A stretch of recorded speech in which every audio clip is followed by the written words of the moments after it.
Welcome back to this little show that we like to call the SCW podcast, Stache Club Wrestling Podcast. My name is John. My name is Jimmy. Folks, welcome. I am ready to talk some wrestling, have a lot to go over. And I'll tell you this, granted, this episode is going to come out, well, it's coming out Tuesday or Wednesday, probably Wednesday. NXT, the TV show will happen. However, I am excited to talk about Deadline, dude. Deadline, rock show of the year potential. So we're going to get on to, I think I'm going to save Deadline to half. We're going to talk about all the stuff that won't be outdated in a couple hours, at the top. We have a ton to go over. A lot of stuff happened on Raw.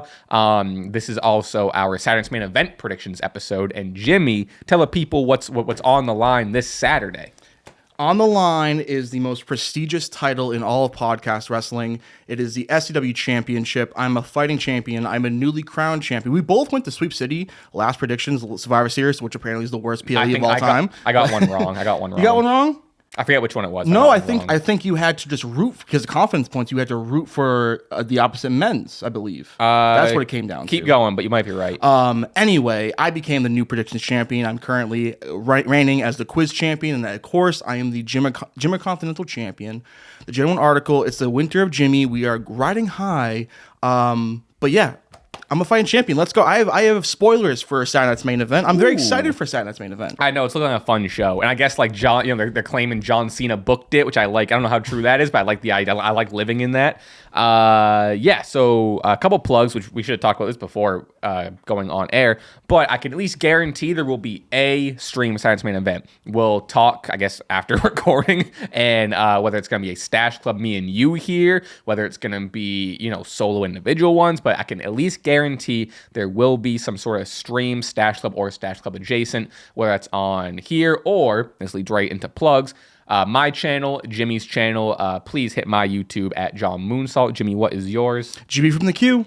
Folks, please bear with me for a couple more plugs. We have a Patreon, patreon.com/Stache Club Wrestling, where we post a bonus hour-long Q&A sort of thing. It's half wrestling, half just chatter, bonus podcast weekly over there. I'm getting unhinged week by week, man. I'm telling you. I know. It's a lot of Jimmy Dayton news. We have another guy on there who's, every single week gives us an update on his Dayton life. It's a wild time over there. It's fun. It's fun. It's a lot of fun. Couple more plugs. The Stache Awards voting is now live. So please, it should be in the description or pinned comment. And you have some beef? Well, John, I know you do so much for this channel, and I appreciate you. And I think for the last 8 months, we've never really had any, big qualms. I feel like we've gone along pretty well. For the most part, yeah. I have an issue with you. What did I leave I out? assume you were to set up the polling for the prestigious Stache Awards. Prestigious, allegedly. Okay. Well, for one category, there's, of course, Women's Wrestler of the Year. And you listed a lot of great options. And don't get me wrong. You listed a lot of the heavy hitters, but there's someone off that list that feels like I'm the genuine article. It feels like a genuine shot at me and my team. I understand. Just curious if that was intentional or a oversight by you. I would call it an oversight. Okay. I would also say that there is an other option to write in.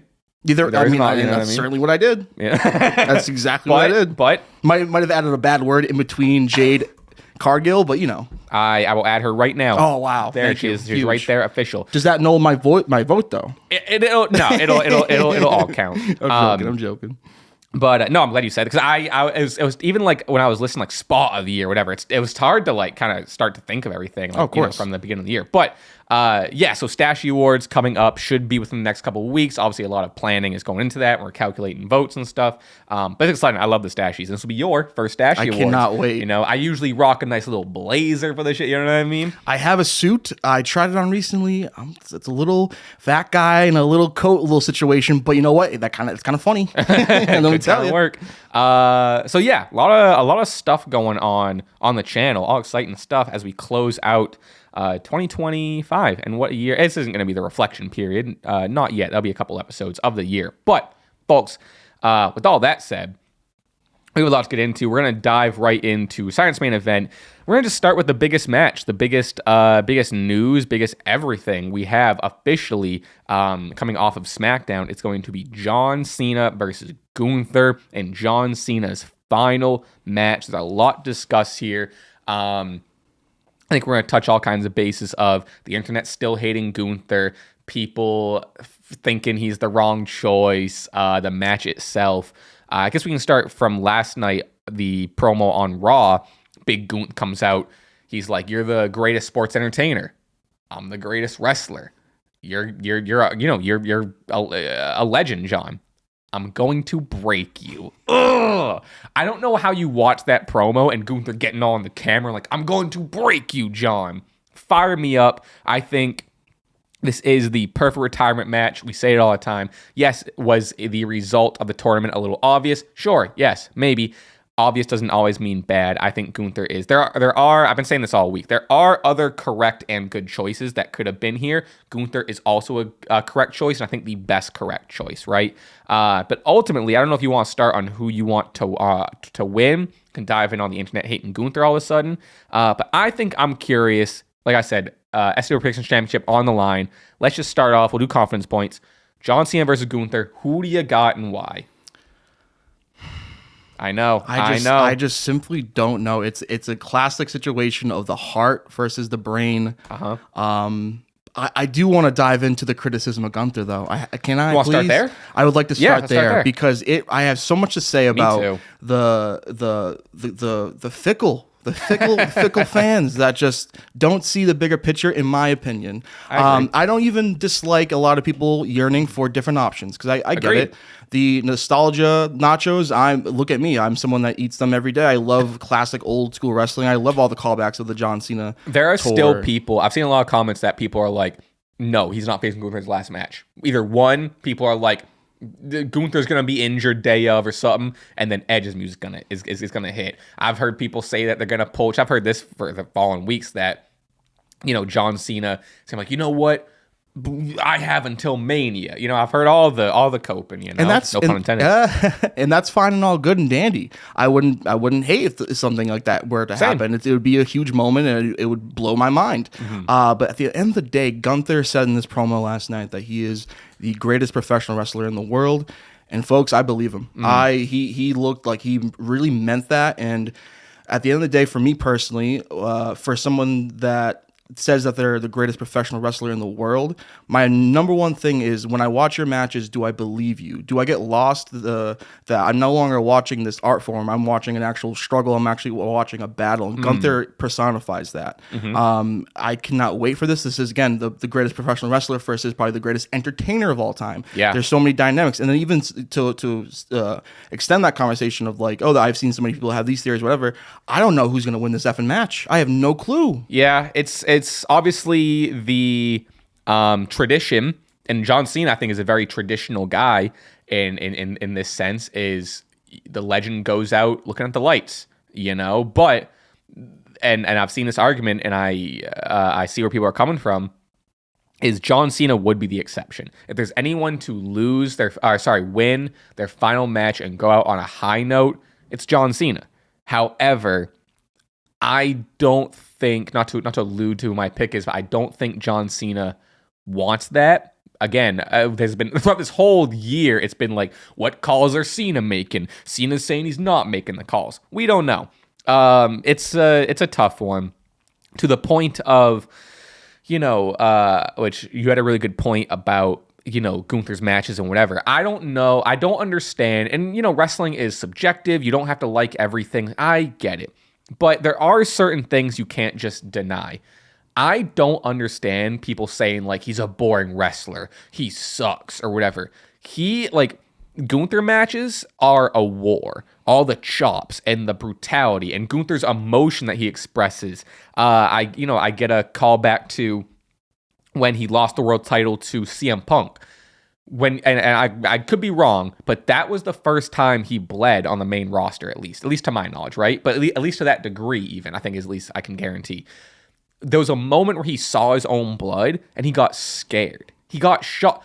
Like, I've never seen that before. This big giant he's used to making everyone else bleed. He saw his own blood and freaked out, and that caused him to lose the match. Gunther matches are the most emotionally invested matches I've ever seen. Between him, his opponent, David, Goliath, whatever ends up being. So, to cap off a John Cena career with Gunther telling this emotional in-ring story that a lot of people can't capture. I think is perfect. There was another point that people have been like bringing up of like, he's not the guy. Go ahead. Gunther doesn't need it, which I think is such a bad one. Are you down for? I mean, we've kind of done this before. A little impromptu short form. Sure, Gunther? hit me. Bigger star power than Gunther. Tell me who has less star power than Gunther. So speak when you hear someone that has less star power than Gunther. Sorry, usually when we do short form, there's multiple takes. Cody Rhodes. More star power than Gunther? Does Cody Rhodes have more star power than Gunther? Yes. Seth Rollins. Yes. Roman Reigns. Yes. CM Punk. Yes. Randy Orton. Yes. Brock Lesnar. Yes. AJ Styles. Yes. Jey Uso. Debatable. Well, I mean, yes. Star power. Yeah. Rey Mysterio. Yes. Rhea Ripley. Yes. LA Knight. It's no. Close, you think? No. Okay. Star power is a bit different. I see a lot of LA Knight shirts, but I know. My point is, we listed a lot of freaking names here.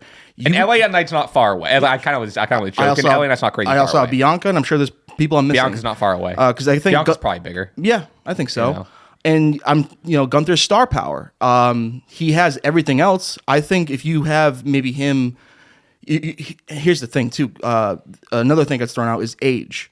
He's 38 years old. Correct. This man, people jumped that up to 40 so fast. And it's criminal that we live in a society in a world that happens. But he's also someone that if you look back in his early career, he is the physique change and the amount of work he's put in. This man, and then of course there's like a larger conversation to wrestling in general. I listened to like many of John Cena's podcasts. He's on a tour right now of all these different Chris Van content. Vliet one just came out this morning. Hell yeah! And one of the things he mentioned, Cena, that is there's kind of like a stopgap every 5 years of like who's the next guy. Gunther's 38 years old. He gets this moment. Retiring John Cena or looking up the lights and he's getting John Cena's match. It's a massive thing. And then even two, you can make the argument, and I think of two comparisons of the past where if Gunther were to win and how much of the size of the feather in the cap that is for him, where you can be, I retired Goldberg, which is the star of the 90s. In the soul of WCW. I retired John Cena, the soul of the WWE. How much that elevates him and aids to his eventual bigger star power is so massive.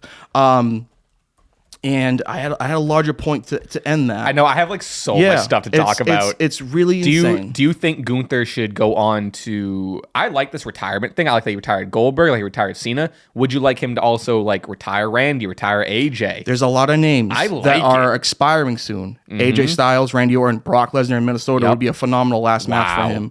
So sick. So like if Gunther can just, you gotta have to change the name. It couldn't be Legend Killer. But and then here's the thing. It's like, he doesn't need that. He's already established. Well, guess what? You add those accolades, right? Time and time again to him. He then becomes such a big star and evil villain, and again, one of the best in-ring wrestlers. So no matter what the storyline is, you're gonna get a phenomenal match. He will then do what he did in this effing tournament, which is elevate Javon Evans, elevate Mello, elevated Solo Sikoa. Yeah. So Gunther is the perfect choice for John Cena because he personifies what John Cena.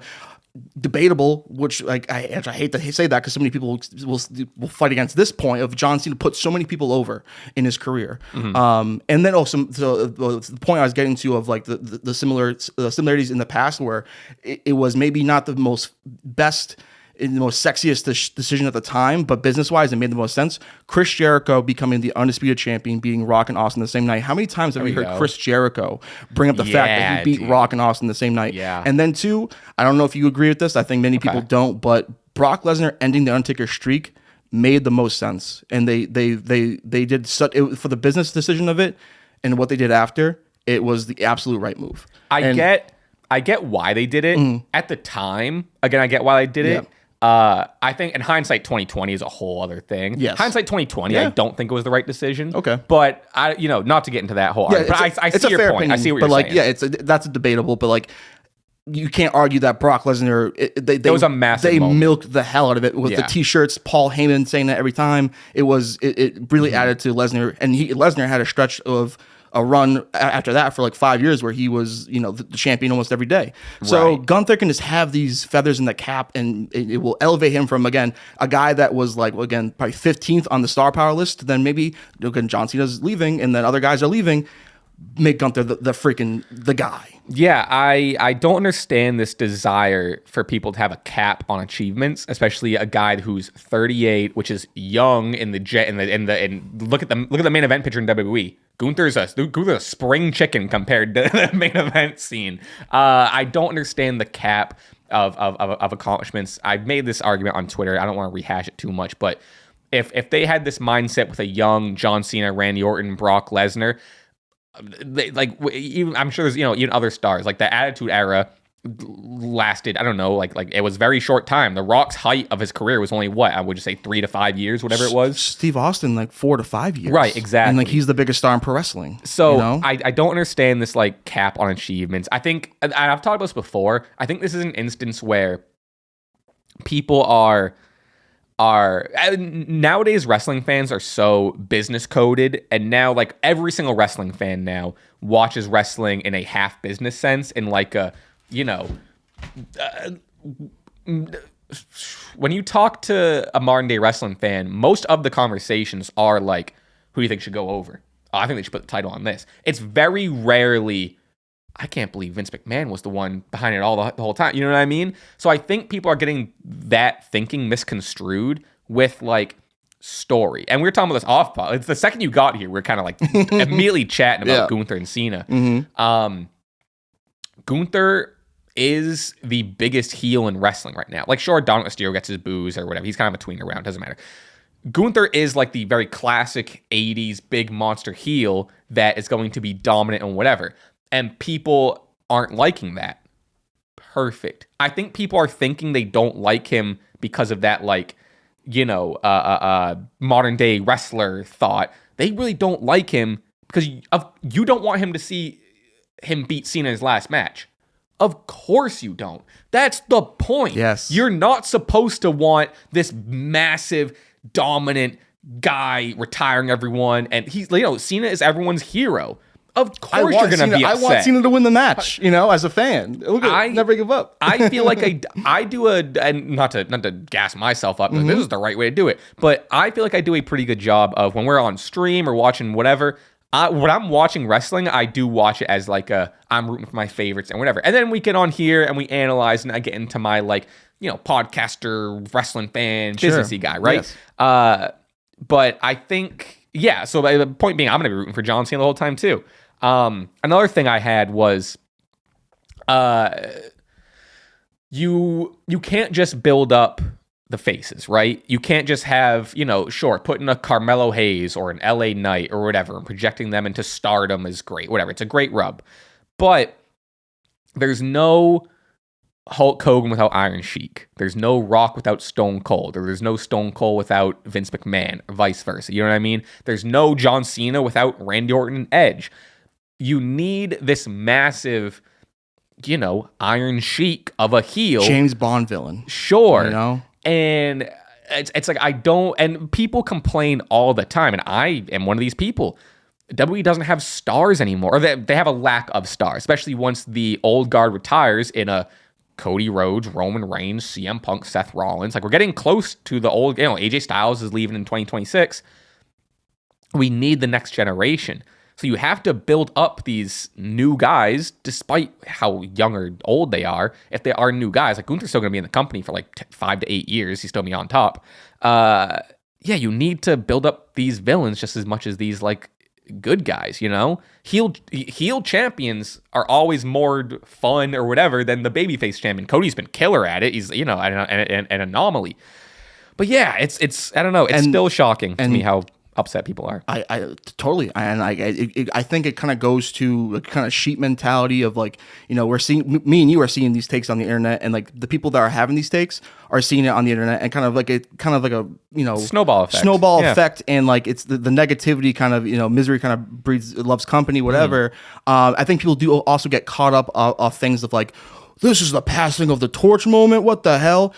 I actually revisited a podcast that we had 4 months ago, originally around at the time where we kind of the reports came out that Gunther might be the last opponent, or right before he retired Goldberg, and I was kind of listening to it, and I was like, oh, this is kind of fascinating. Where me and John both are just like, yeah, I know that makes total sense. It's not the sexiest choice, whatever. Yep. And then at SummerSlam, that was if anything, SummerSlam, Cody Rhodes, John Cena, that was the passing of the torch. Yeah. But then even so, I think in the episode we were saying that wasn't the passing of the torch because Cena was gone for 4 or 5 years. So even that's kind of a stretch. But if you look at it like the passing of the torch, I mean, literally was the WWE Championship and the face turn and all that stuff. So this isn't the passing of the torch. This is just I wouldn't say David versus Goliath, but two absolute titans, best pro wrestling. Pro wrestler versus best entertainer. I really don't know who's going to win this match, and that's another aspect of this that is fascinating. If this was against CM Punk, Randy Orton, whatever, I actually really wouldn't care too much who wins the match. Gunther for Cena, I care who wins that match, and I'm fascinated either way. And I hate to say this, I almost feel like they can't fuck it up. WWE, which is like in terms of like every happens? Option is good, or you're nervous they're gonna fuck almost it up. Every option is good. Like okay, so because as a fan, I'm rooting for John Cena. Yes, but as I think I both halves of my brain are gonna be watching this. Where as the fan and John Cena fan, I'm rooting for him. I'm be happy if he wins. But also wrestling industry chit chatter podcast guy, I'm rooting for Gunther because I want to see that story. I want to see him, conquer Cena and put him away and whatever. One thing. Sorry, go ahead. I was going to say during the last time is now tournament, we started flirting with some ideas of like, oh, it'd be kind of sexier, cooler if they went with this guy, and I think we're both kind of like Oba Femi. Well, guess what, brother? Oba Femi's on this card facing WWE champion Cody effing Rhodes, which guess what? I like that better than Oba getting the John Cena match, which is bananas. So like, it's fun. I'm freaking super happy with the outcomes of this right now. Super excited for Saturday's main event. I have one more thing in terms. If we, we've been very much like Gunther, get behind us, sort of defense squad of them, which I like. I have one more point on that, and then I want to get to our thoughts of how the match will actually end. Because there's a lot of storytelling about how the match will actually end. But my one last point or argument against or for Gunther is, and I kind of did this early on, is having John Cena's last match is a massive accomplishment. It's a massive rub. I'll never argue against the fact that sure, a Braun Breaker, a Carmelo Hayes, a LA Knight, go down the list, right? It would have been a great rub for them for sure. I'm not denying that. I'm not discrediting that. But where you and I use it too, and I still think it's appropriate verbiage. But the word retiring, right? John Cena is leaving the WWE regardless of the result of this match, win or lose. So I don't think it's if this was if Cena loses, he retires, then that's a different story in terms of, what this accolade is. Again, I can't stress enough. This is still a massive accolade, and Gunther is still going to, if he beats Cena, he's still going to tout around, I beat Cena, I retired him. But in reality, I think people need to take a breath on it should have went to a younger guy to retire Cena. In the outside of heel braggadociousness, this isn't someone retiring Cena. This is someone getting the opportunity to have Cena's last match. Again, win or lose, it's Cena's retiring. You know what I mean? So it's a little bit. I've also kind of fallen into that verbiage of blank blank's retiring Cena, which I still think the verbiage is appropriate. But you know what I mean? That's kind of just my defense against people being no, it should have been this young guy to end his career. And it's well, if he goes out there and wrestles a broomstick, he's still retiring, you know? All right, to go on to what I think the result is, and this is my favorite part of the whole match, is John Cena. His whole thing for most of his career, at least post, military Cena, well, I guess, and honestly, a part of military Cena, is never give up. His whole thing is never give up. Exactly. Now, yes, he has tapped in the past. That's not really the story. But it's never give up.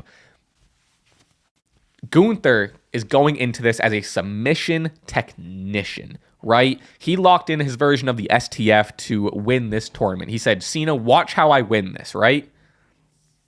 Sleeper holds, all this stuff, right? The story here is Will Cena give up in his final moment? I made a TikTok about this. There's 3 options. Cena will either win. Great. He doesn't give up. He's the Superman. He wins. I think that's awesome. He passes out, which I like. I don't know what I like better. Passing out is him still not giving up, but his age and his body couldn't do it anymore. And that kind of tells a story of like, I really can't hang anymore. Like, sure, I didn't give up. I'm still that guy, but physically my body had to give up. And putting Gunther over as that darkness that comes for all of us. 1000%. Third option, John Cena taps out. In his last moment, giving up. Heartbreaker of an ending to see our hero who touts never give up in his final moments, Big Bad Gunther made him give up. And I don't know what I want to see more. It's all I mean, the latter 2 I think are more emotional stories. Like all 3 I think are just like, and it kind of goes to your point of like the match has to end somehow. So they either option is a great option. Like I think you're kind of right of like they really can't fuck it up. You know, I think some options are better than others. The only thing I can think of, and it can't happen because I'm pretty sure this match is opening Saturday's main event. Up for debate. There were like reports of it. Okay, so I think misinformation, Jimmy, going at it. I think so. There was like a thing he went on like Kimmel and said like if I had it, like I would open it. Oh, okay. I unconfirmed, but I think now like people are leaning back to he's closing. I was just gonna say the only way you can F it up is it's on NBC. We hit 10 o'clock and then John Cena's about to tap out and then out comes Frasier or How I Met Your Mother or whatever. So luckily it's on Peacock, so hopefully they're not gonna run into like I hope not. as much time constraints. Because like that's the thing too of like what happens after the the outpour of love, who will be there is another thing too, and then just like it's gonna be and because many people were saying like there shouldn't be another match on this card. Just be John Cena's last match and then like an hour and a half of just outpour of love, which I would love. I mean, I also have written here too of like how I would fantasy book this match, and again, like I said, like I just feel like they can't mess it up because no matter which way you go, it's a beautiful story. I made the meme of the Yu-Gi-Oh, but the Boston Crab would be a submission to put him out. That would be kind of cool. I think it's kind of actually fallen back a little bit. I mean, like again, because the move is, unless Gunther just makes the Boston Crab his move, it's a bit of a stretch. I hate to do it, and it's the last time we're going to be able to do it. An Edge scenario, but an ECW one night stand reverse finish, which again, it's another masked man gimmick. But again, iconically, Edge had like the biker helmet. Spear John Cena at the table helped RVD win. So maybe a ref bump and then Edge helps him. Crazy. Tony Khan, God bless you if you allow that to happen. Because I remember Tony had an interview during a scrum and they asked him like, did they ever ask you for Edge? And he said no, they never asked. So maybe they saw that and maybe we can make some magic happen. But that's the last time you heard of some Mark wishing that happened. But God forbid, And to kind of play in that world, I don't think I've heard kind of this like not speculation, but this thought that. Because I'm definitely expecting at the end of Saturday's main event, the locker room pours out, and I think we are going to see like, some past people like Kurt might show up, and you know what I mean, like stuff like that. JBL will be cool, and I think the most we can expect, I think, is Edge, walking out and just making an appearance. It's not going to be too showy or flashy. They might not even play his music. But I think he might. If it's like a big Royal Rumble crowd of guys, like then like Claudio should be there too because I'm actually highly seen in friendship with Claudio. I could see, and again, people hate me like saying this, but like I could see Tony Khan doing it just for the love of the game. And again, it's not like a match. It's not. It's just literally just Edge being there, and So I had the Boston Crab, the ECW one night stand, Edge, Mark finish, whatever. Cena beats him in like an Umaga Royal Rumble 07 type ending match where John Cena is just God, future President John Cena, and then of course the bloody chokeout pass out, which I think would be sort of beautiful, and I could see John kind of going for that a little bit. I think people are hoping for blood, and I've started to see more and more like hype up about like I want to see the Crimson Mask and da-da-da. Maybe not. I would love to see it. It is still on Peacock. Sure, it's not on like NBC, but it's on Peacock. I don't think they're gonna. I don't think it's gonna be like. It's gonna be a brutal, hard hitting match because it's a Gunther match. But I really, really doubt we're gonna see like bloody Cena, whatever. Or, John Cena is a very accomplished actor. This is kind of his moment to get some really good acting chops of the life being squeezed at him, like Gunther, promised that we're going to see. So I kind of believe Gunther when he promises that. So, although, final say, my prediction, yes, I'm going heart over brain. Hell yeah. I'm going John Cena. This is my last time I'm able to do that. I have my armband here for John. I used to have the matching T-shirt. I get ripped off when he won the Intercontinental Championship at the Garden. I love you, John Cena. I'm picking you to win. I don't know. Confident. Is this 4 matches on Saturday event? Yeah. We'll give you a deuce, John Cena. Okay. 2 confidence points. So that's the thing, and it's sometimes I struggle with the confidence points because again, I like to sit there and watch as a fan and root for who I want to root for. And it would suck to not pick Cena in my last one, whatever. But some things are more important, and that SNME Predictions Championship is held in pretty high regard. I am ultimately going to pick Gunther, and I'm going to give Big Gunth. I like your 2. I don't want to be lame. I'm going to do my confidence points after. I don't know. I don't really know where I'm at. Okay. But I'm going Gunther, and again, I'm really expecting Gunther's gonna win, and then people on the internet are gonna be pissed, and they're not gonna realize that that's an appropriate reaction they're having. They're gonna misconstrue that and be like, "Fuck Gunther." Da-da-da. It's like, no, that's you're watching the show right. You're watching the show right, but you don't think you are. I don't know. I think I forget if I said it like exactly, but I think I don't know how much I believe this, but I'm curious what your thoughts are on it. If it was anyone else, let's say it was a Carmelo, LA Knight, Braun Breaker, whatever, do you think the internet would also kind of be turning on Gunther, on whoever's in that Gunther position? Because my theory, and I kind of already touched upon this, but my theory is that people are rooting for Cena and love Cena so much that whoever is in that position to beat him is going to be disliked. And people are like, psychologically are getting their wires crossed, and they're like, I hate that. It's like, no, you're watching it. You know what I mean? That's kind of it's my theory. I think you're right on, and I think it's a matter of the fact that none of us want John Cena to go away. None of us want John Cena to retire. None of us are going to be happy with. And we know who's going to put him away for good. It's not Carmelo Hayes isn't going to beat him to a pulp where he doesn't want to come back. LA Knight's not going to do that. Closest is Braun Breaker. I do think Braun Breaker would have been a great pick for this. I do too. But you know who's going to like beat the bloody piss out of him and make it so he would never want to come back to WWE? It's Gunther. It's Gunther. It's Gunther. You know? It's Gunther. Wow.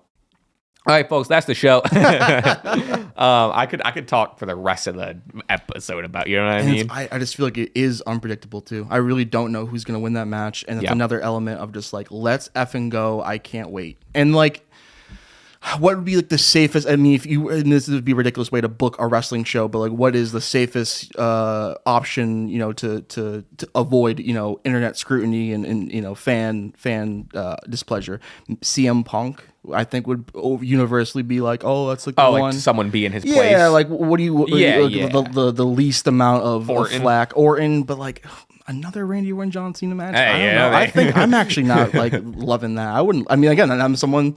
That's not loving that. So that's another thing that's like, hey, people didn't love it for the better part of 9 years. Exactly. I'm with you. I don't disagree. All right, so we move on from John Cena and Big Gunth. So we do have the rest of Saturday's main event to predict here. Absolutely. Bayley versus Sol Ruca here. I love this match. I love how this is shaped up to be NXT versus WWE, as John kind of promised. Sol Ruca coming off of a fantastic showing in the Women's Iron Survivor that I can't wait to talk about a little later in the show. Did I miss how she earned this opportunity? I think it was just a pick. She's just pretty.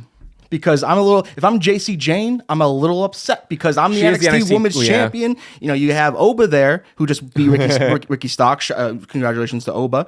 If I'm JC Jane, I think she should speak up a little bit. But I'm not upset with Sol Ruca. Don't get me wrong. But it's definitely interesting. Of how did you get that opportunity? It seems very clear of just sure, JC Jane is the champion, but You're the one. You're the one. Yeah, You're next up, dog. NXT up. Let's get you versus Bailey. Yes. But I just thought that was a little interesting, though. You know. No, kayfabe wise, like I understand. This match is gonna be cool. So here's my kind of thing with this, and it goes kind of all the matches. Yeah. Obviously, this is meant to showcase NXT talent, put over the new generation, whatever. However, you still have like Bailey, who is a staple in the WWE. You have an AJ Styles and Dragon Lee in a tag match. You have Cody Rhodes. How many of these NXT guys are winning? You know what I mean? I don't think it accomplishes a lot if all the NXT guys lose. Then it's just kind of like, oh, great. Like, you know, someone who's never watched Javon Evans is going to be like, oh, that Javon Evans guy is sick. But, you know, yeah, of course AJ Styles beat him. You know what I mean? Yeah. So I think this match seems like I don't know. It seems like a safe option to have the NXT person go over the WWE person. You know, Bailey's great. They have kind of dropped the like crazy Bailey gimmick to a large degree, I would say. Just kind of back with Lyra. Yeah. I don't know. Are you leaning anyway? I'm leaning towards Soruka. Absolutely. I'm leaning as well. I think they do see a lot in her, and this is a huge opportunity for her. I love it. I will say, I'm not a big. I mean, I kind of sound like a big Soruka hater a little bit. The Soul Snatcher. There's too much cooperation for me as a top tier finisher. It's an impressive move, and it gets a pop out of me. But then the negative purist wrestler and fan in me kind of goes, huh. Seeing that move so often is kind of making me go, why are you kind of doing a leaning head nothing into a move? Yeah, you know? I think I've seen some really great ones, and I've seen some really bad ones. Yeah. So what sucks is it's like it's all in the setup. If like before the move even happens, if the setup is like obvious, it's a little bit like I still love the move, but I don't disagree that like sometimes it is a little bit like the person was over there and they walk over kind of like this, you know? Yes. So I've even heard, which I think I agree, because we've heard the stories of, Randy Orton maybe not pulling out the RKO as much because it's fucked up his back. Landing flat on your back, or oftentimes it's not really that flat, that's fucked up his back. You know what I mean? So like I've heard like people saying like, oh, she should just pull it out as like a super finisher. One, because she's so young, and to protect her back and like give her the most longevity, and also just like kind of preserve it as a move. But yeah, I see what you're saying. I think there are ways to make it believable. You know what I mean? Like it sucks that it's like it's arguably the coolest move, but the really setup cool. Is a little like I don't disagree. I had a tweet shades of gray over Soul Snatcher. That's just my opinion. Bro, I can't wait to talk about Kendall Gray. Yeah. Kendall Gray is the one. I was impressed. But okay, how many points? I just don't know if I like. It's at the end of the day, it is still Bailey. Like, is Soul Ruka gonna beat Bailey clean? Yeah. I mean Bailey's all elite. If I was still doing my 12-year-old power rankings, I think Bailey's not in the top 25 right now in kayfabe power rankings. You know. Human level, Bailey's number one. Her amazing camp. The camp is so sick. Yeah, it's so sick to see. Lodestone, I think that's what it's called. And getting like amazing. Natty, Rhea, Bianca, Charlotte all in there too. I think Roxy was there. 50 future stars in the industry. Like women's wrestling right now. Top Killer. tier. I mean, so like good. A larger conversation of like, it's the uprising of like the WNBA in recent years of Caitlin Clark and Angela Reese. There's I think a discussion of like women's wrestling, given like the sport and like the inner workings of it. Like we are at a point now where like I think the women of the industry can really look at each other and be like, we can be the number one women's sport out there. 100%. Professional wrestling. I think there's levels to it. There's so much to like, and again, the whole aspect of the business I think is a huge, and like where we are right now. Like I made a joke last night. Like no one on Hinge wants to talk about the state of women's tag team wrestling right now and how high we are. Like the Raw's women division, and then they go over to AEW. They're debuting, or not debuting. They're crowning new women's tag team champions. It's a really incredible time. And you know what I like too, and not to say me and Bryan Danielson, not to relate ourselves too much, but you both hate bears. Does he hate bears? He famously hates really? Bears, yeah. I love bears. Well, I wouldn't want to be in the same room as one. But Bryan Danielson does a very good job at this, making this distinction of oftentimes when we talk about wrestling, we talk about the different divisions. We talk about, who's the WWE champion? and who's the women's WWE champion. But I've started to see, and I used it, made notably to use it in the Stache Awards. I like now, because as oftentimes the women trump the men in, whether it's pay-per-views or matches or whatever, especially this year. Yeah. I like putting the moniker on the men too. Have the men's Royal Rumble, the men's WWE Championship, the women's Royal Rumble. You know what I mean? Like Kyle Fletcher too. Yeah, he's also someone that's like, I'm the men's. Sure, the men's TN or the whatever, the men's tag team champions, or the women's. If we're gonna have the women's division distinct in terms of labeling, like the men should be distinct. Especially, I call Jade the WWE champion. She's the WWE champion. Right. Yeah. So I've kind of enjoyed incorporating that, I guess verbiage or whatever you want to call it. But mindset. To move on, I have Sol Ruka as well. I think she is a great pick to win. I don't know. Do I go 3 or 1? Or it's 4? A tough one. Bailey Sol is tough because I could still. Sol is so young that I could very much see Bailey getting a win and then like raising her hand at the end and being like, you didn't get. I'm Bailey at the end of the day, but like you almost got me, kid. Which makes me almost want to change to Bailey. You talked me into. I'm going 4 points on Sol Ruka. I think that's exactly what's going to happen, and I think should happen. But so I'm saying Bailey wins. Oh, so and no, then goes like I want the same. Effort. I want the same ending of like Bailey loses and then Sol Ruka's awesome. Got me. Yeah. I get what you're saying. Mm-hmm. I might change. I'm gonna change to Bailey. I don't know. Cool. I gotta see what the rest. Again, I gotta see what the rest of my picks looks like. I'm gonna change to Bailey. All right. I'm so excited for this match. AJ Styles and Dragon Lee versus Javon Evans and Leon Slater, dude. Oh my God. I can't wait to see the team of Evans and Slater. This rocks. I love it. It's so cool. We're getting like a TNA guy on the Saturday Night event, tagging with NXT guys, and Leon Slater is rubbing elbows with AJ Styles. This is cool. Obviously, AJ Styles and Dragon Lee are the tag champions.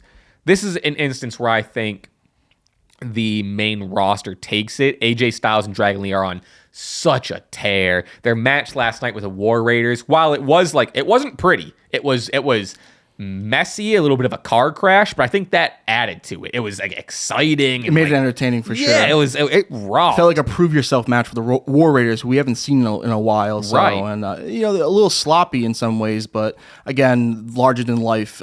Human beings. It's you can't expect a guy who's, I don't know, what is he, 300 something pounds doing a moonsault.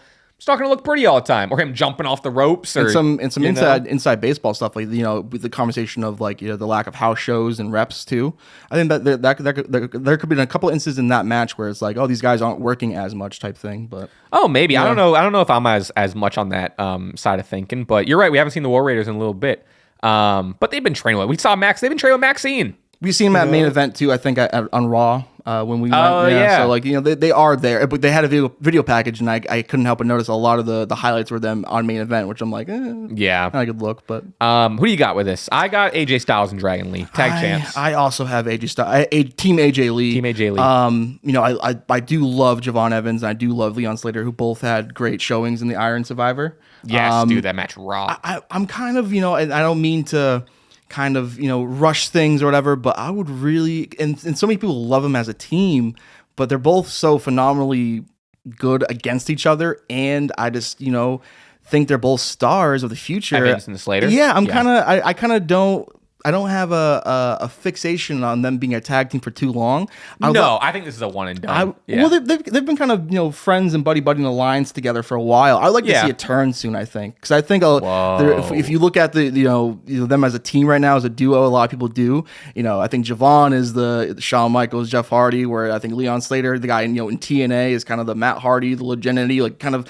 I think in terms of popularity, Leon Slater isn't there yet, and he has such a few good moments in the Iron Survivor match, in him jumping over the turnbuckle from the inside of the ring to the outside on crazy. Javon. I want, and then of course their classic match at Bound for Glory, which of course had a rough booking ending, but I think I would love to see them kind of have a mean feud soon. Well, I don't think you're getting any of that. Yeah, no, I'm not. Yeah, number one think- contender, Javon Evans. Well, that, and I just think like, Leon's. I think like they'd like to keep the TNA guys at an arm's distance, So I think hopefully we can circle back to all of that once because Leon Slayer's getting signed to WWE. Like, there's no shot. WWE is gonna keep poaching these TNA roster. It's like Joe Hendry's officially with the WWE now, and it's like they took Jordan Grace a while ago. It is a no argument of like this is good for TNA having a talent on this show, 100%. Whatever. However, at the same time, if it's like such the writing on the wall, WWE likes the star them. you're building for your brand of representation is on the WWE television, but it's only going to be a few months until he's on the WWE. It's like how great would that be for TNA for Leon Slater to be their future? He's not. He's going to be on NXT the second his contract. Undoubtedly. Point being is like I don't think they're going to I wouldn't see them diving into a feud without Leon Slater being on or signing WWE. And I think within that time, then I think Javon's going to be like, well, eventually that time though, when we eventually circle back and these guys meet each other again, like, I don't know, 2, 3, 4 years down the road of just like, remember when we were kids? Remember when we were kids? You know what I mean? Absolutely. But yeah, I don't, which I agree with you. These two are killing it singles wise. I don't see them being a team. To me, this seems just like a cool pairing for tonight. I wouldn't like, which I think is kind of why you're cautious. Like if they sign Leon Slayer tomorrow, I wouldn't want them to make them a team and run with it. You know what I mean? Like they're killing it, which I don't think you have much to worry about. If I can give you some, sense of whatever. But I more so was kind of spitballing that because I would like to see Leon Slater kind of character wise take some initiative and being like, you should take this moment and really stand out. Maybe even a turn on the show would be, I think, a decent move. Yeah, I mean, I don't think it's crazy, but again, you come up short and then you just attack Javon at the end. I think that would be something. Yeah, I mean, I just think I'm fantasy booking too much. Because it's not going to happen. They're signing different companies. But I like the TNA NXT relationship, and then of course you have a future NXT at New Year's Evil, I believe, with Obafemi and Javon Evans. You kind of have that in the back burner of like, will Leon Slater get involved type thing? I just don't think there's a point. Yeah. I just don't think like I said, I just don't think they can and will do much with them until he's signed to WWE. I don't think they're going to intertwine. And maybe I'm off base on that. It's more so something I want to see, which, maybe. If Leon was signed to NXT and they were doing this like tag and whatever, like 100%, I was like, let's get this turned. But like, I don't think we're going to be able to see Leon on NXT TV weekly to build, you know what I mean? To build this as much as like the relationship is there. I like Leon Slater. I see where you're coming from. I think he's great. I would like to see more of his, which granted, someone who doesn't really watch TNA weekly, I haven't seen too much of his like character or promo work, which will be fun to kind of explore with more time, either just on NXT or once he signed NXT or what have you. But speaking of fun matchups, did you end up going? What's your official pick here? AJ and Dragon? AJ Lee. I'll go 3 confidence points. Okay, I also have AJ Lee Dragon. All right, this one is up for debate. I think this might be the least predictable match on the card. Cody Rhodes versus Obafemi, the WWE champion. The men's WWE champion versus the men's NXT champion. I've seen some fancy booking on this, and I kind of like it. Drew McIntyre, they're obviously leaning back into Cody Drew, as we saw on SmackDown with the hilarious like Cody in his truck. I don't know. I mean, Obafemi just got the win off Ricky Saints, took the belt off him. Fun match, killer opener for Deadline. Better than the previous match, in my opinion. I don't know if I actually saw their previous. I don't know if I actually saw their previous match, but that's what I also hear. This match rocked. I am surprised. I really thought we were going to Ricky Saints gets it. Oba's off TV. Oba's in the Rumble. We get buddies Cody and Ricky. You know what I mean? But I love that they just went, nope, it's Oba fucking Femi. So yeah, Obafemi versus Cody. I kind of see Drew coming in because this isn't going to main event. Like I do at this point. Well, I mean, if we end up opening with Cena, then I do think this will main event. But if this doesn't main event, I think we'll get a Drew run in. He'll cost Cody. This doesn't hurt Cody. It's Obafemi. They're putting Obafemi over. It's the champion there. So I think via disqualification or via some shenanigans or some shit, I think I have Obafemi over Cody. As crazy as that is. I think I'm right there with you. I even would, I mean, as much as I love Obafemi, and this to me, I'm so excited for this match because to me, this is a future WrestleMania main event. Obafemi, I almost kind of don't want him to get a big definitive win over Cody just in this shouldn't happen this soon for him, I think, even though that kind of contradicts so much of like, put the rocket on the big star's back, whatever. But I think he for sure could, it would be nice for him to win. But like you said, maybe with a Drew distraction, interference, what have you. And I also, I'm kind of very hesitant. I'm like, I would hope that they wouldn't, just have Cody, hit him with a 3-second tan and whatever, and just kind of, I don't want to say bury him because that doesn't say bury, but when you have a talent of Oba and he just won the NXT title, it only makes sense for him to carry the momentum and kind of give a harbinger of what's going to happen in 2026, which is definitely could be his year. Because then it's like, what's the point of doing all this with the NXT stars if you're just going to have Cody win and AJ Styles win, which is great for the main roster, but it kind of defeats the point. And the crutch of Drew and Cody ain't done yet, so right. Unfortunately, I'm gonna go with a little unfortunate because again, if this doesn't lead to Drew winning the title, then this has kind of all been kind of a bit of a bland storyline, a bit, and kind of something that, in my opinion, has put Drew's stock a bit down. I agree. I'm going Oba with 1 confidence point. Yeah. All right. I'm gonna give you my confidence points real quick, so I don't want to just leave that up. I'm going to go AJ Styles and Dragon Lee 4. I'm going to go Gunther. Shit. I'm really unsure about Bailey Soul, to be honest with you. Give me... This is going to be crazy. I'm going Gunther 3. I'm going Bailey 2, Oba 1. I should swap Gunther out. That's what I'm going with. I love it. It doesn't matter if you get a sweep anyway. You get all the points anyway.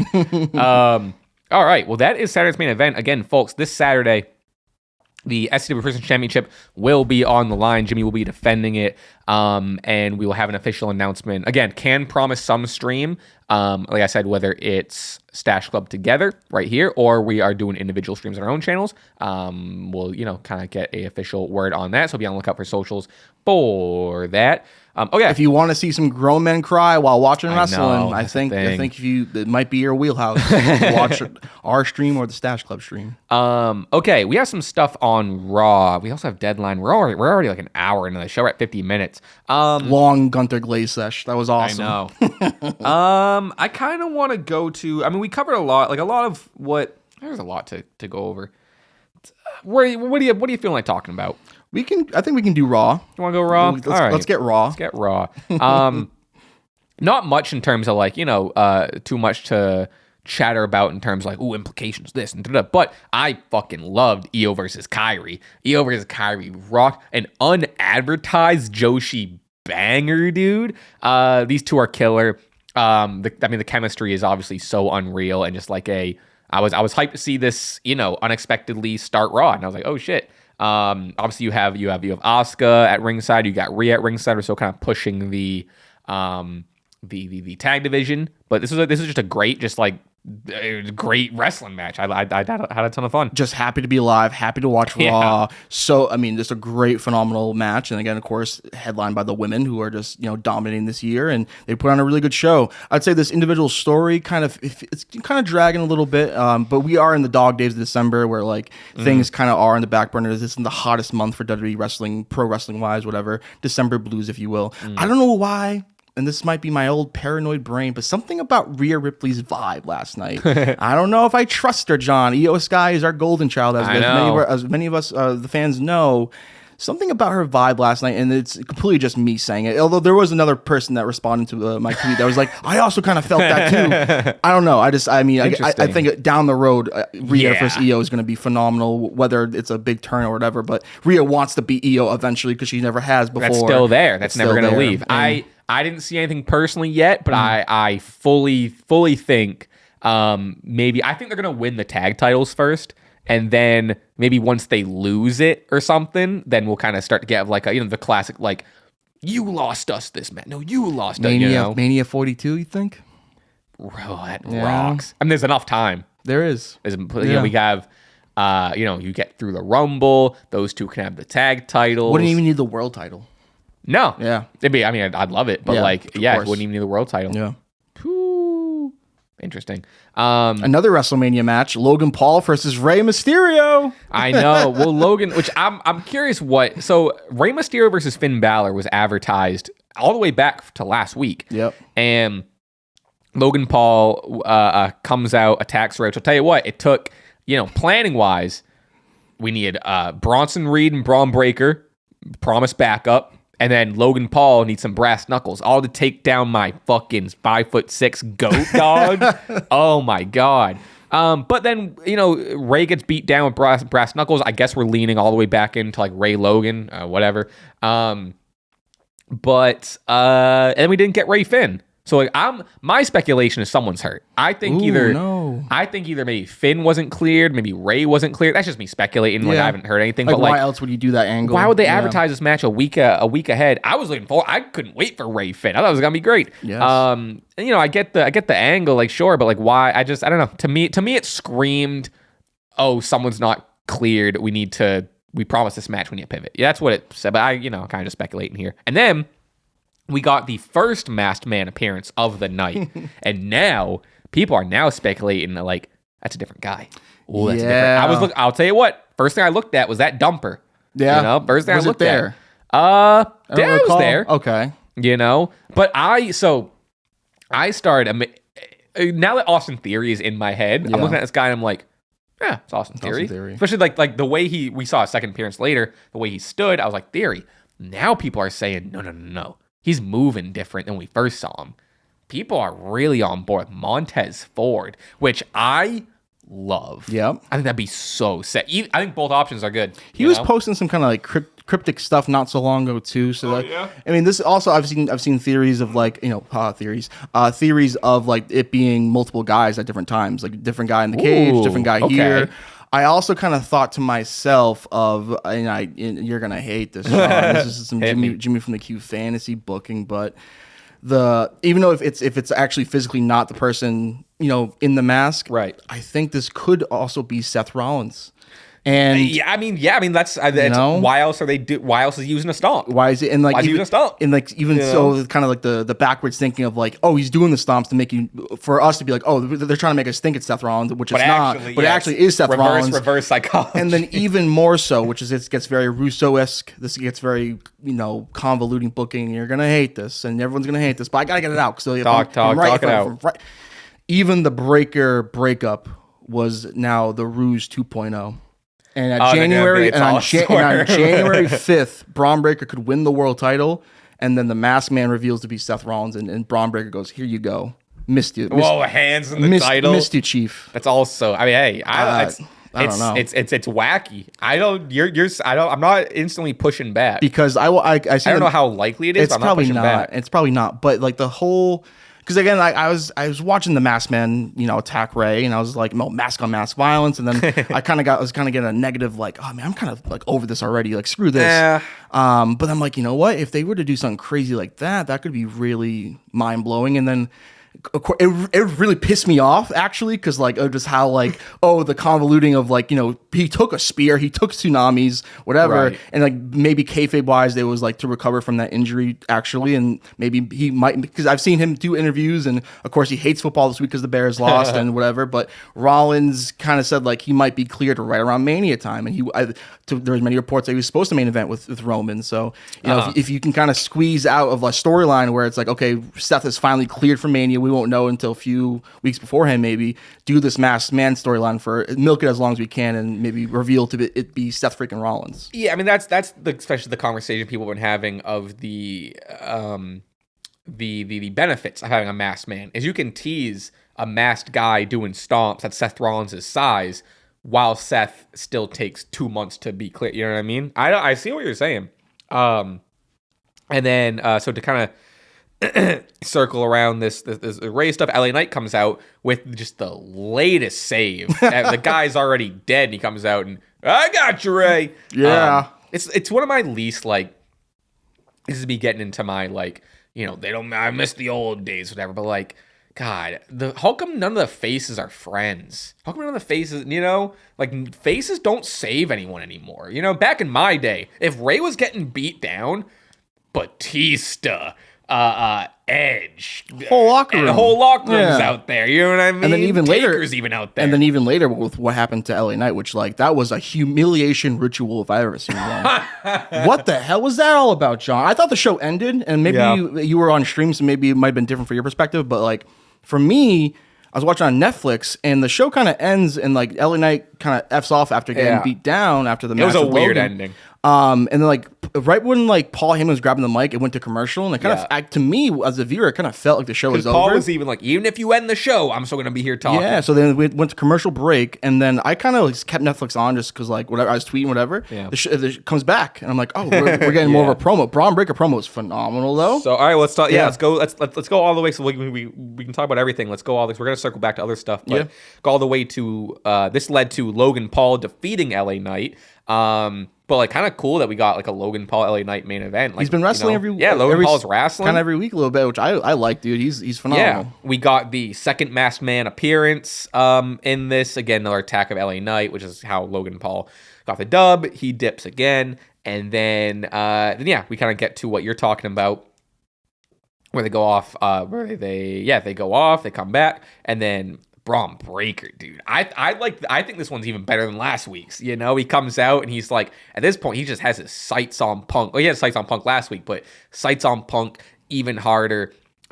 He's just calling him out on the storytelling here of, and I love this trope. They did it with like MJF, where like, you know, MJF's like, I looked up to you and there, but Braun Breaker being like, I watched you as a kid and I thought you were the best wrestler. You were the best. And I've kind of been saying this for a while. I'm just like, that's little corporate punk. And Braun Breaker basically saying that, like, you're not that. You know, you're kind of spineless. You're not corporate punk. And your wife's a bigger star than you, and I'm gonna take her from you. He was like, and at the very end, he's like, I'm gonna take your wife while I'm at it. Him being like, he was like, if on January 5th, like, I want the old Punk. I want the best wrestler in the world. I want the guy I looked up to. I want that, like, gritty sort of whatever. If you bring this bullshit version of Punk, I'm gonna kill you. Yes. You know what I mean? It's gonna be a murder. I love that the storytelling of just like him bringing out like the old Punk and him calling him out on his bullshit is just so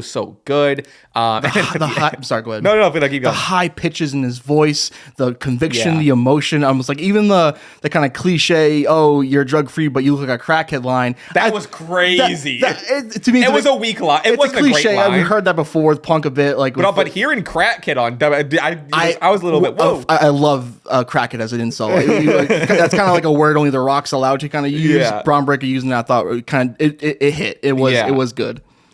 Who was it like? Fuck, who was it? Wasn't it a Javon Evans deleted tweet where he called Ricochet a crackhead? I think or some Tony shit? Khan. Or called Tony Khan a crackhead. That's what it was. Yeah. It's a great insult. But shout out Crackdown, dude. I just like, I don't know. I gotta get. I say it every single week, but like, it's not even that I'm on Twitter too much, is that I like see too much like dumb shit on Twitter. Like last week, people were saying like Braun Breaker's promo actually sucked, which is like, if you think that promo sucked, like what do you like? I would love to know what you like. And then, which is like fine. If you don't like that, maybe it wasn't for you, whatever.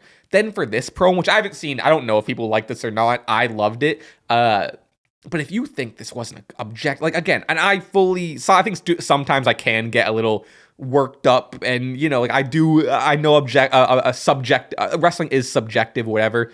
But I do think there are things that if you like wrestling, by all means, don't be a fan of Braun Breaker, but you gotta at least see the good. You know what I mean? You don't have to like this, but you have to at least see like it's that. You know what I mean? I didn't see the article, so that was on me. But I did quote tweet like a Seth Rollins interview piece he recently said, where it's like he was like, not everything needs an opinion, and I think a lot of that is online. Which like I initially was like, shut up, Seth Rollins. Like, what do you mean? Like, you want to hear from your fan base type thing? Because I kind of got in that mindset. But then like, you see things of like people just want to say things to say things, and like Braun Breaker, those promos were effective, regardless of like you liked them. Therefore, Braun Breaker is believable and had conviction, and like him getting on his knees and saying like pleading, begging. Dude. Paul Heyman putting over like, I'm gonna kind of concerned. This is getting kind of weird because Paul Heyman like has said he still has love for Roman and Punk. you know? So like when there was a moment where Braun Breaker was really going at Punk. I think it was like the part where he was like, I'm going to destroy you. And Punk looked concerned. Paul looked concerned in the background. He's still on Braun Breaker's side, but there's still a little bit of like, well, Punk's still my guy a little bit, you know? And I could be wrong, but I swear, like, Braun's delivery was a bit slow at times, and like he had pauses. I genuinely feel like the crowd was scared to what him. Like, Sure, dude. There was a vibe. I think there was a vibe in the arena where like there was the normal opportunity for the what chance to be there, because he kind of would say something, kind of, you know, because again he's not super experienced in cutting a main event promo on Raw, but Braun Breaker for sure delivered a tenfold, and yeah, I feel like the crowd was a bit scared to watch him. That's how it should be. I will say though, I was a bit surprised there was no dead dog heat. I'm not surprised, I should say. I'm glad they didn't. Yeah. But like if that was MJF, yeah, that's the first thing you say. And Braun Breaker, I mean? Also, he grabs the mic and the whole crowd barking. You would think that there would have been a dog mention, but and like, why isn't CM Punk here? I mean, I'm sure maybe he's grieving for the loss of his unfortunate, beautiful dog. But like, again, there is levels. I'm sure. I'll say this. As much, because again, he's referenced on TV a lot. I wouldn't be surprised if next week or maybe in the week after we get some maybe once it's a little bit, you know, not fresh. Punk, if Punk signs off on it and it's like, you know, yeah. I wonder if there was a question to Punk though, like, hey, like, you think? Like, no, no, do not mention Larry on this TV show, you know. But yeah, I think and this goes back to like the Gunther stuff we were talking about for an hour, and this Breaker promo it's like, this is what we've been wanting. Like, you know, we're always sitting. I'm guilty of it, of always being like, they don't make them like they used to, or whatever. This Gunther character right now, and the way he wrestles, and this Braun Breaker promo is so reminiscent of just like the golden like Attitude Era, even like Gunther with 80s stuff, or like early 2000s, and just this like intense, like, you know, you blurring the lines sort of stuff that is missing in modern day wrestling. And I think it's just frustrating to see when we finally get glimpses of like what we think is the best in wrestling. It's like, what do you mean you don't like this 80s Bond villain destroying someone? What do you mean you don't like this young guy cutting this fiery promo screaming into the mic? You know, like, you know what? But perspective is key, man. And like I said, I listened to a lot of John Cena interviews this past weekend, and I think there does come a point when you are on the fast track to superstardom in any aspect of you're gaining popularity, you're gaining more attention, more eyeballs. There's going to be negative voices, and if anything, if you don't have those negative voices, if you don't have people kind of hating on you, you're not freaking making it. John Cena had many detractors for many years, even on a smaller scale. What we do, content creation, like I'm seeing more as I get popular and my followers go up. I also have motherfuckers telling me to die, and motherfuckers telling me to stop what I'm doing. But like at the same time though, if you kind of, you know, rewire your brain to be like, you know what, that's part of this gig. That's what I want because I'm putting myself out there. I want the attention, but all attention isn't always good. But at the same time, if you don't got any haters, you're doing something wrong. So, that's what it is. You know, that's what it is. Yeah. All right, I do want to talk about some NXT deadline stuff. We have a lot of still some good stuff on Raw that not that we're gonna breeze through, but you know, doesn't need too much. Maxine Dupree. Oh, this video package, dude. Oh, it's God, I can't talk enough about it. The way it's shot, dude, it's shot so cinematic. Her just like, she's so, and people are. I saw a question on stream last night, which I like the question. Is, can she translate this intensity and character to live TV? And I'm faithful. I think she can. I'm even a little bit worried we might not get Natty Nathard. This might just be like, oh, when she's training, she's Natty Nathard, but when she's in the WWE, she's Natalya. We better get Natty. I don't think we're getting it, brother. I don't think so. I'm holding out hope. And if anything, it would eventually make sense for them to feud over the IC title. 100%. Natty and Maxine, maybe Natty. Master and... Because Maxine made her tap out in that package. So, did. I mean, there you go. That's already a story there. She's like facing Evolve people. And she's like, make someone tap. Another one. Someone come in.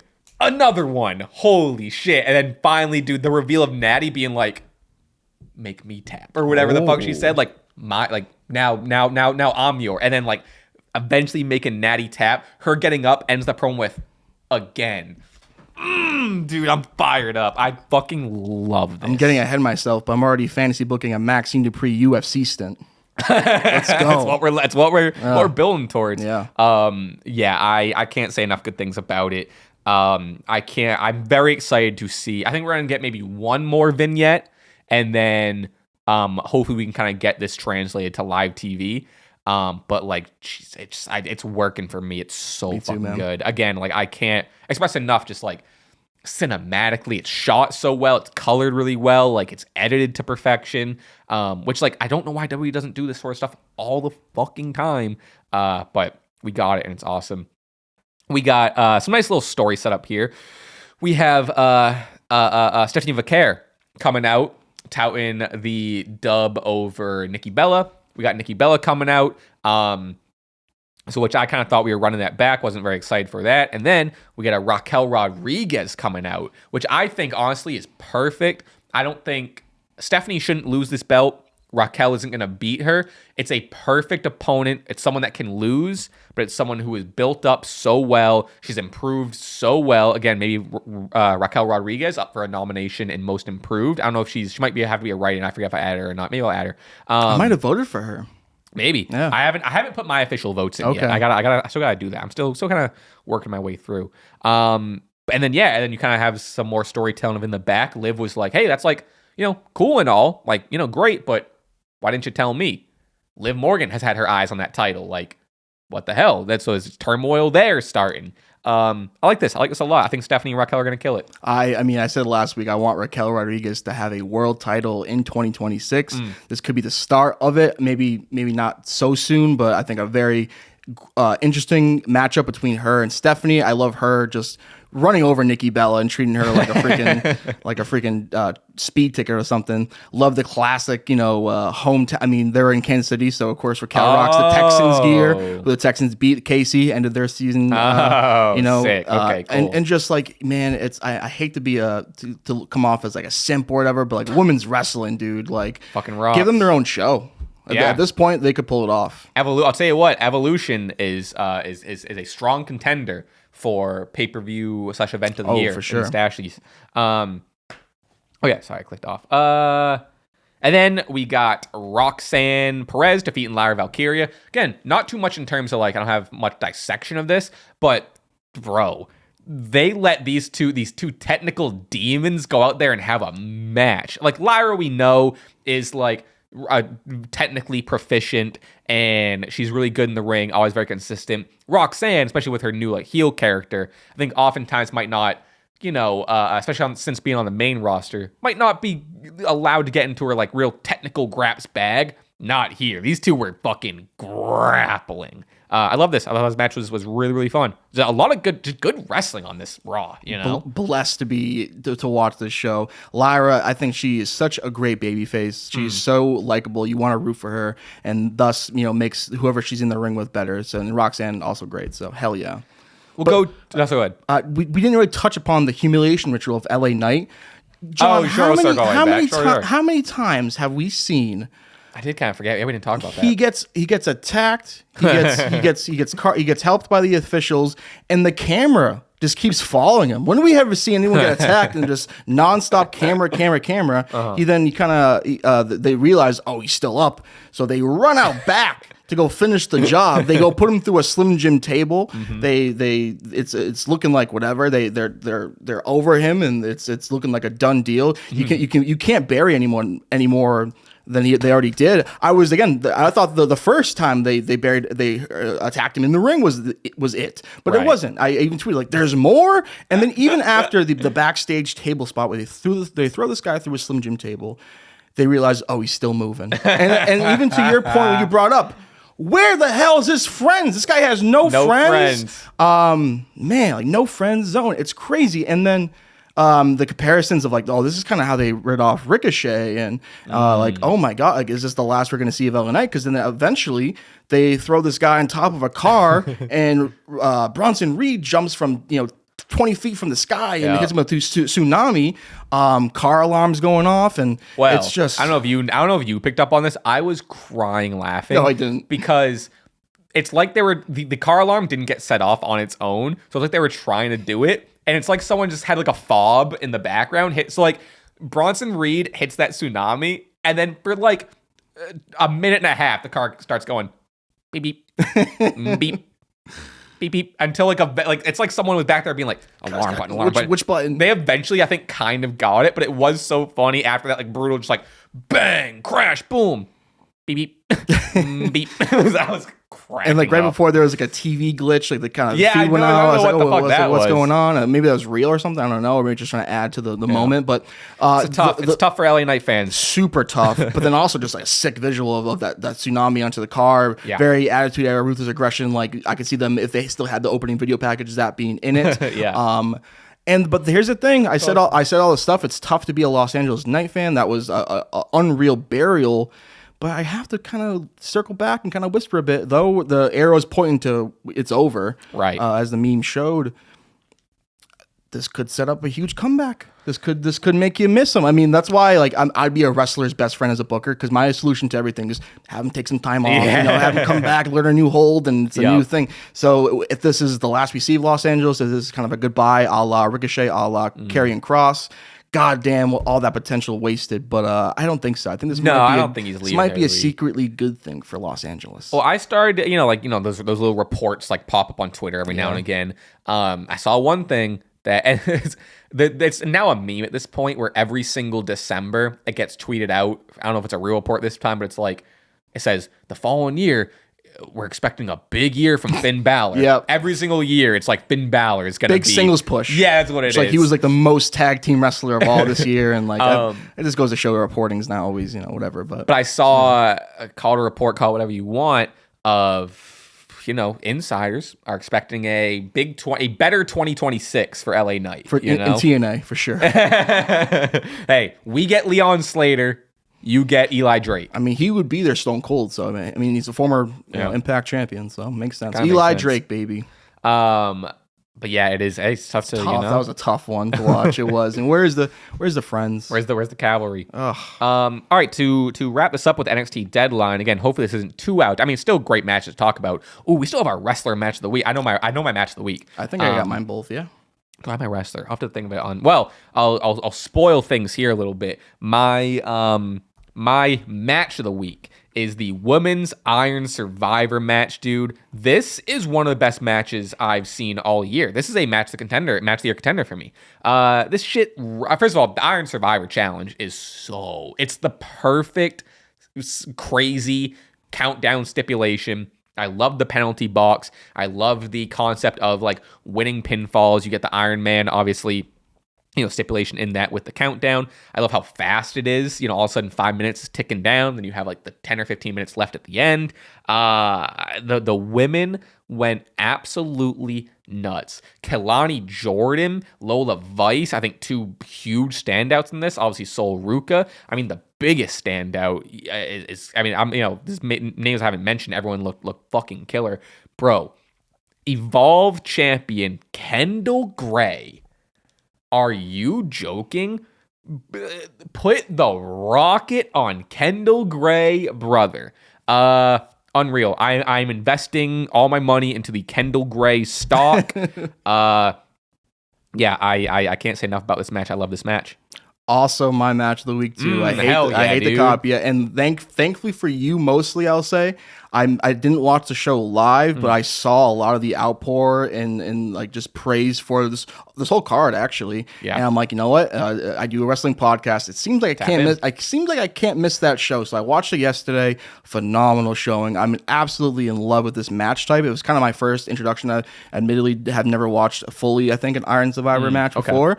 And we talked ad nauseum last week about War Games and what the traditional Survivor Series and what to do about the Survivor Series problem. Well, here you go. It's in the name. Iron Survivor. Bring it to the main roster next year. No.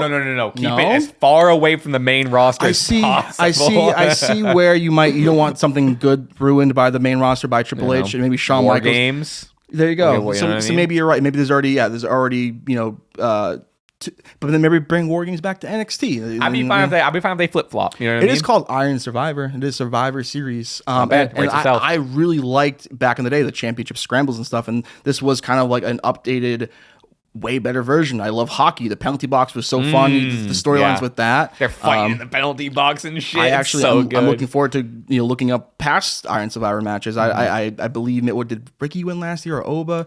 I don't remember, but yeah.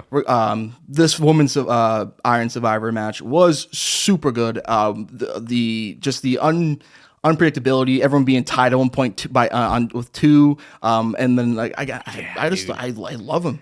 Vic Joseph on commentary is the man. He's so good at his job. Booker T, is Booker T. But like all together, I love the show. And they do a really good. I think with matches like this is you're almost expecting like. Everyone's going to be tied and the last minute is going to be a roll up. They did it so well. And also like the pace that these women kept up for 25 minutes. First of all, pace wise and I don't know, call it cardio or whatever, kicked the men's ass. During the men's match, there were some moments where like, 30 seconds, 45 seconds, a minute go by and like, they're both kind of resting. They're both kind of on a hold. The women, genuinely, it was nonstop for 25 minutes. It was fucking electric. And that's like, I like a fast pace. As much as I do love a Gunther hard hitting shit, I love a fast paced, constant sort of just like car crash. And call me a mark. I got worked, whatever. Kendall was in the penalty box with 40 seconds left.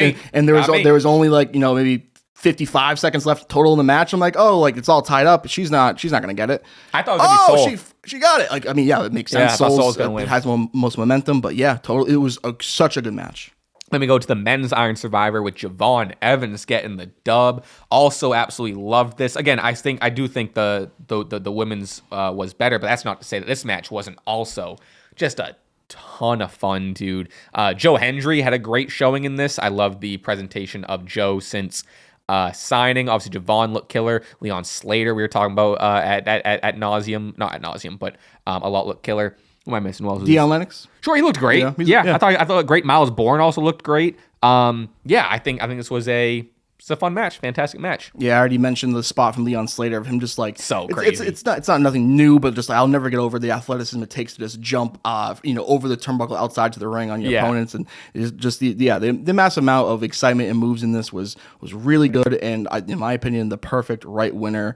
And man, I'm excited for Javon versus Ova again, man. And I think Javon has to get it. You gotta pull the trigger. Javon has to get it. You gotta do it. 1,000%. There's no other option. Ova's gonna be main roster bound. Yep. There's no other option. So is Javon, I think, at this point too. But at the end of the day, give him the gold. We had. I don't feel the need to talk too much about it. Ethan Page versus Mr. Iguana. Ethan Page is phenomenal. I enjoyed it. This was fun. I had a fun time. I do think there's a conversation to be had about maybe WWE. I don't know about fumbled. But there could have been more with Mr. Iguana there. He was so hot. And then just granted, again, he's signing out contracts in AAA and whatever. Also, at the end of, was it the main event or the end of I think Tony D'Angelo came out at the end. Tack Javon. New look-ish. New look, which I didn't clock at the time, but I guess he ripped up his hat. That was his hat that he ripped up. I didn't know that. That wasn't from me. I saw that afterwards. I had no idea. I had no fucking idea what that was. I was like, what is he dumping on him?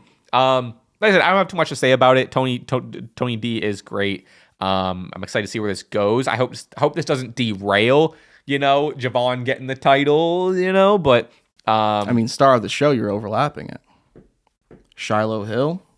Oh, so bro. What a nut. He was like, I thought it was an acid, John. I was watching this. I thought I was on acid. What got me was him saying princess. That I was cracking up. Do you know what his thing was like leading up to this? I think you told me something, some lore. So he was he was getting himself over on TikTok. Yes. And he was popping off where he was doing this whole thing. Where he'd go on the dark web or deep web, whatever you want to call it. He got some dead guy shoes. Some shit like that. Yeah. And it was an episodic thing. The comments were so... he got the comment. The comments were so believable. And I was like, isn't that guy from WWE? Oh, this is a this is a gimmick. And especially, he gets like a VHS tape and it starts to get really like goofy and the comments are still fucking on board. So there's even more lore before that. Like, you think all that that led up to that this gimmick, and then I'm watching NXT Tuesday, so I'm curious about it. I want to see, and like it ended with him being like talking to some kind of like overlord force or something, like kind of telling him. I think I might have been tapped out at that point. It was again. I thought it was on acid, but I kind of liked it, so it was cool. One thing we forgot to mention before we closed the show, kind of circling all the way back to like the AJ Styles and Dragon Lee stuff, the Usos. Oh, yeah. Back in the tag division. Grab that tag, bro. They're basically, basically confirming this is, unless, granted, I'm curious to see where we are, because leading into War Games, the biggest discussion we were having was like, you were even saying Jay's the X Factor. He is slowly transcending into madness. He had that crash out after whatever that match was when he lost, and he was like wrecking ringside, and he was like with Jackie talking about the Tribal Chief. There's a whole conversation about, is he gonna be the next Tribal Chief, and him and Jimmy are on the same page. I'm curious if any of that is still there, and maybe like that eventually leads to like, I don't know, not that I want like Jimmy versus Jay again, but God, no. More so what I'm looking for. So that's all kind of on the back burner. I'm going to keep my eye on like if, what develops with Jay, or if they're just dropping that sort of stuff. But what I'm looking forward to are the Usos, which I think is when they're at their best. They're together. The Usos back in the tag division.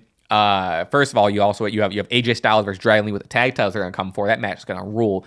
But something that I've been clamoring for what feels like a year since New Day turned heel. However long that ago that was. Heel New Day versus face Usos in the modern day, dude. Some of my favorite tag team matches of all time. There's like a historic feud between these guys. I'm looking forward to this. I like this, and again, I'm very curious what they're going with Jay.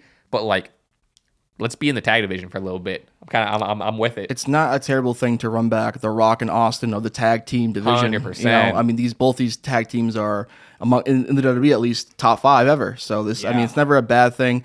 A lot of comments on the New Day and the failedness of not capitalizing on the initial turn so much. But I think there's a lot of value of where they've been on the card and being those underneath guys. Had a long tag team reign, but of course didn't defend the titles too much. But I mean, if this is something they're leading up to, like maybe I think Mania might be too far away, but I mean, Jay is such a bigger star than he was when this was a tag team rivalry. So I'm all for it. I can't wait. I'm not going to complain. I think this is the right spot for Jay Uso, but I do kind of back of my mind think like, how much longer are we going to do this? Because you still don't want to put Jay in there for too long. He still is a draw as a singles competitor. So it's like, And then of course, like the storyline of the crash out and stuff. So like, I mean, I would be someone that would like a Roman versus Jay match in the year 2026. Me too. Yeah, so, me too. Like, we'll see.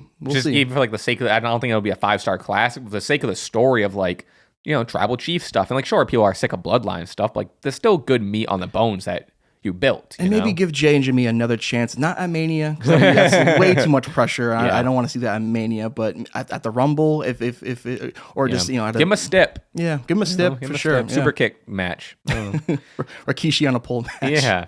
All right, folks, that's the show. Head over to patreon.com/Stache Club Wrestling. We have a bunch of your questions we're gonna get to, and we're just gonna kind of chitter chatter. Ooh, we have our Spotify Wrapped to go over. Very nice. We are Spotify Wrapped. I'm very interested to see that. So I've been kind of hiding mine from the world until the Patreon. Oh, very exciting. Head over there.